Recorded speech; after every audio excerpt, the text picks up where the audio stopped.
Assalamualaikum warahmatullahi wabarakatuh. Halo semuanya, saya Leila Latifa, NPM 2001, 2010, 212 dari kelas Komunikasi Bisnis C, Prodi Manajemen, UPN Veteran Jawa Timur.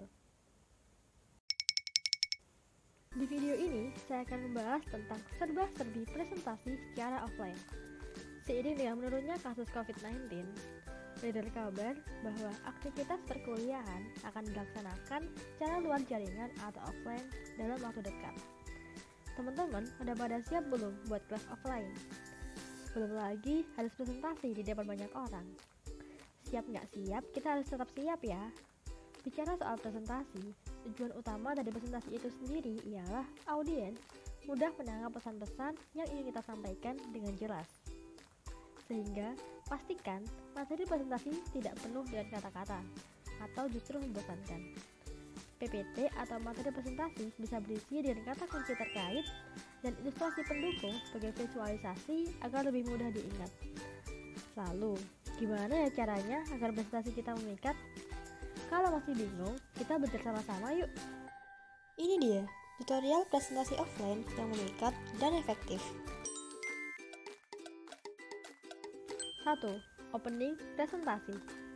Dalam membuka presentasi, kita dapat membuka dengan salam terlebih dahulu, lalu dilanjutkan dengan kalimat sapaan dan memperkenalkan diri secara singkat. Pastikan kita memperkenalkan diri dengan percaya diri dan meyakinkan, karena tampilan atau kesan pertama pada saat presentasi dapat menentukan presentasi kita diperhatikan atau tidak ke depannya.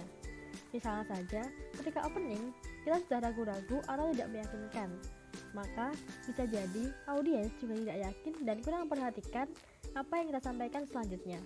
Assalamualaikum warahmatullahi wabarakatuh. Selamat pagi dan salam sejahtera bagi kita semua. Sebelumnya, terima kasih kepada yang terhormat Bapak dosen dan semua teman-teman atas kesempatan yang telah diberikan. Tak kenal, maka tak sayang. Tak sayang, maka tak saling paham. Maka dari itu, perkenalkan, nama saya Leila Latifa, NPM 212 dari kelas Komunikasi Bisnis C. 2. Menyampaikan peraturan terkait presentasi. Sebelum menyampaikan materi presentasi, kita boleh memberikan peraturan khusus kepada audiens terkait alur presentasi yang akan kita bawakan. Pada pertemuan kali ini, saya akan membuka sesi diskusi di akhir penyampaian presentasi. Untuk teman-teman, dimohon untuk mendengarkan presentasi dengan baik dan tidak memotong di tengah-tengah presentasi. Selanjutnya akan diizinkan untuk mengajukan pertanyaan maupun memberikan tanggapan atas presentasi ketika sesi diskusi sudah dibuka. 3. Sampaikan judul, tujuan presentasi, dan poin-poin utama dari materi. Dalam menyampaikan judul hingga tujuan presentasi, kita bisa menghubungkan materi presentasi dengan sesuatu yang relate dengan audiens, agar lebih diperhatikan dan berkesan. Atau bisa juga dengan memberikan opening singkat berupa cerita maupun fakta unik yang berhubungan dengan judul atau materi. Transparansi Internasional Indonesia mengungkapkan Indeks Persepsi Korupsi Indonesia pada tahun 2020 mendapatkan skor 37.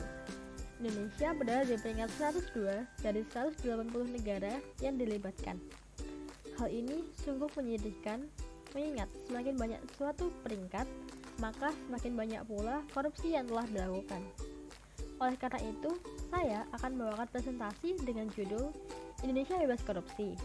Mulai dari lingkungan kampus yuk. Dalam mendiskusikan topik tersebut, saya akan membaginya menjadi 3 bagian. Bagian yang pertama yakni menjelaskan tentang kasus korupsi di Indonesia. Yang kedua yakni tentang pemerintahan yang bersih. Yang terakhir yakni peran kita sebagai mahasiswa dalam mewujudkan hal tersebut di lingkungan kampus. 4. Menyampaikan presentasi dengan jelas dan menarik. Dalam menyampaikan presentasi, sebaiknya disampaikan secara lugas, tidak bertele-tele, tetapi tetap detail dan jelas. Sebisa mungkin kita menyampaikan materi dengan bahasa yang sederhana dan tidak terpaku pada teks agar lebih mudah untuk dipahami. Jangan lupa untuk menambahkan contoh yang relevan dengan audiens, serta pastikan untuk selalu melakukan kontak mata kepada audiens. Untuk melakukan kontak mata dengan audiens, kita bisa membagi audiens jadi 3 bagian. Kemudian melakukan kontak mata secara bergantian ketika menjelaskan. Yang terakhir yaitu closing. Sebelum mengakhiri presentasi, kita bisa menyampaikan kesimpulan atas materi yang telah dibawakan. Kemudian dilanjutkan dengan kalimat penutup, seperti ucapan maaf dan terima kasih. Agar lebih menarik, kalimat penutup juga bisa dikreasikan, misalnya melalui pantun ataupun kalimat penutup lainnya. Cukup itu saja presentasi yang ingin saya sampaikan. Kurang lebihnya saya mohon maaf dan terima kasih atas perhatiannya. Ada tali di bawah burung kenari. Saya Leli, pamit undur diri. Wassalamualaikum warahmatullahi wabarakatuh. Nah, itu tadi merupakan tutorial dan tahapan presentasi secara offline. Agar presentasi dapat berjalan dengan lancar, akan lebih baik jika kita menguasai materi lebih dalam tentang apa yang akan kita sampaikan nantinya. Pastikan untuk selalu melakukan latihan presentasi sebelum hari H, agar bisa tahu mana yang perlu diperbaiki. Apakah suaranya terlalu pelan? Apakah temponya terlalu cepat? Apakah ada materi yang kurang dipahami? Dan sebagainya. Oke, cukup sekian tutorial presentasi pada kali ini. Terima kasih sudah menonton dan semoga bermanfaat.